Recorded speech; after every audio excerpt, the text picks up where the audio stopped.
Time to start thinking about putting solar on the boat. So my power needs are relatively simple. I do have a radar dome, which I mainly use when it's very foggy out, and that usually goes hand in hand with turning on the engine anyway. But I do plan to install a refrigerator or a freezer at some point in the near future. So having some sort of solar setup to charge batteries is probably a good idea. So here are the items that I need to get started. This is a 50-watt panel. It's a polycrystalline, which is more efficient and more durable than the amorphous type, although it's probably just a little bit thicker.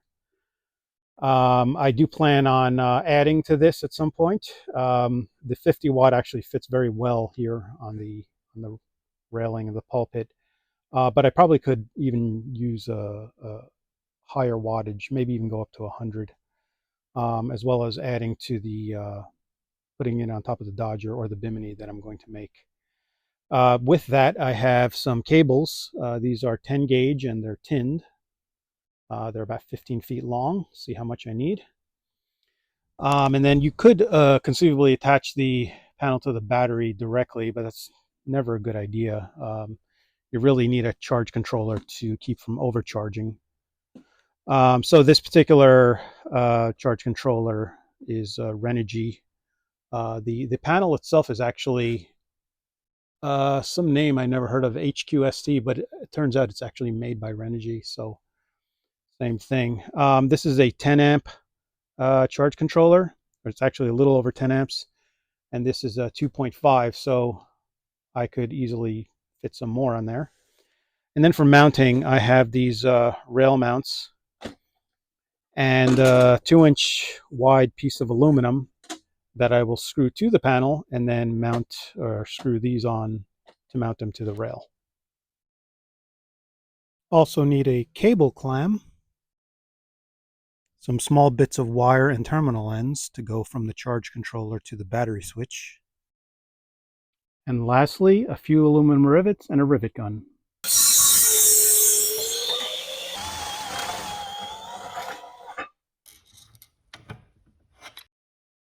And now I've got that riveted on. So I did have to install the rail mounts themselves to the aluminum strip before I riveted it down, because the screws go through the back and there's not a whole lot of room in there to turn the screws, and they're quite stiff anyway, so that made more sense. Also, I had to play with the location. Originally I had it mounted over here, see the holes, and I found that the curved part of the rail is actually starts here, so this works a little better.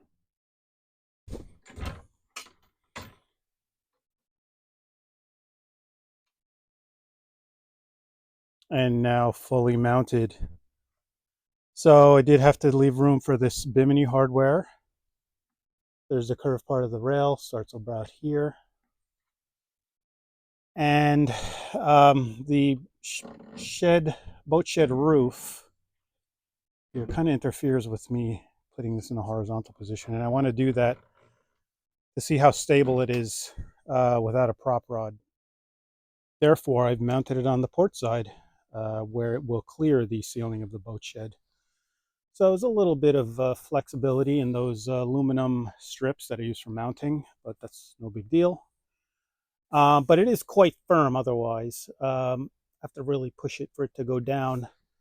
And in reality, I do want it to go down because if I did get hit by a wave, there's at least some chance that the panel will survive. Whereas if there was a prop rod, there would be no chance. And now time to connect the wiring.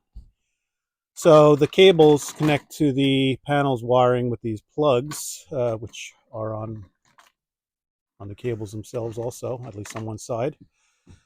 And conceivably, I could just run it through a hole and then seal it off with some 4200 or whatever. But a more elegant solution would be this cable clamp, and they're pretty simple. Mainly two pieces. There's this base screws into here. I've already drilled a hole in the screw holes. And then you have the top piece, which has a rubber plug in it, and you drill a hole, or in my case, two holes, the same diameter as your cable or wires. And then when you screw it to the base, it clamps down and squeezes that rubber plug around the cables, forming a watertight seal. Also, there's a rubber gasket for the bottom, which I'll use, but I'll also probably put a little butyl tape under that. There's a slight curve here, so I'm going to have to monitor to make sure that seals well. And now that cable clamp's been fully installed, screwed into the fiberglass. The cables don't move if you pull on them, so I'm very confident in that rubber plug sealing those. Also, I'm confident in the seal at the base. You can see the butyl squeezing out. So these plugs go into the plugs coming out of the panel, which are currently live since that thing is producing power. So I will leave these unplugged for now. They run here under the side deck. You can see them here hanging down. I will tie them up to the bundle I have up there. Then they go through that little bulkhead and here into the cabin. You can see the tails there, ready to be installed in the charge controller. And I have installed that charge controller, screwed it into the nav station between the VHF and the mount for the iPad chart plotter. And also drilled out some holes here for the wiring or the cables to pass through. This is from the panel, this is to the battery. This is if you want to power something directly off the panel. And there's also a couple of USB ports under there I didn't realize. So a couple of notes. I probably should have placed this a bit lower, even though this would be covering it. I could just move this out of the way. Only because of ventilation. There's supposed to be a bit of space above and below. And it's right next to the VHF here. But I think it's going to be okay. If not, these are not very expensive. You know, if it overheats, I'll get another one. But one other note is the cables coming out of the panel were actually very thick because of the vinyl sheathing or casing, whatever it is. And I ended up having to splice in some other 10 gauge wire. The cable's 10 gauge because this is much more flexible. So I just used the low temperature solder tubes and then some heat shrink over that. And now I've connected the battery. You can see it's reading 12.5 volts. That's connected to the house battery.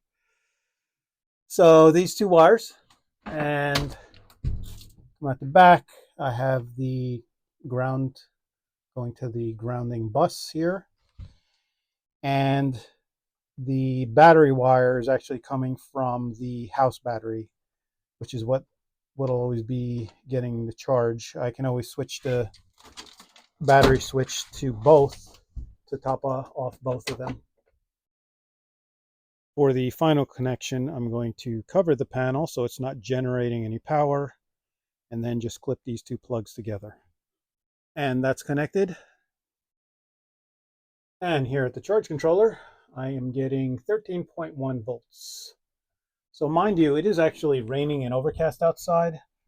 Plus the plastic on the boat shed is a 60% light transmission, and the panel itself isn't even facing up. So I think it's doing a pretty good job. Any future additional panels will just require the panel itself, cable, and maybe a cable clamp, and I can just splice that into the existing wiring.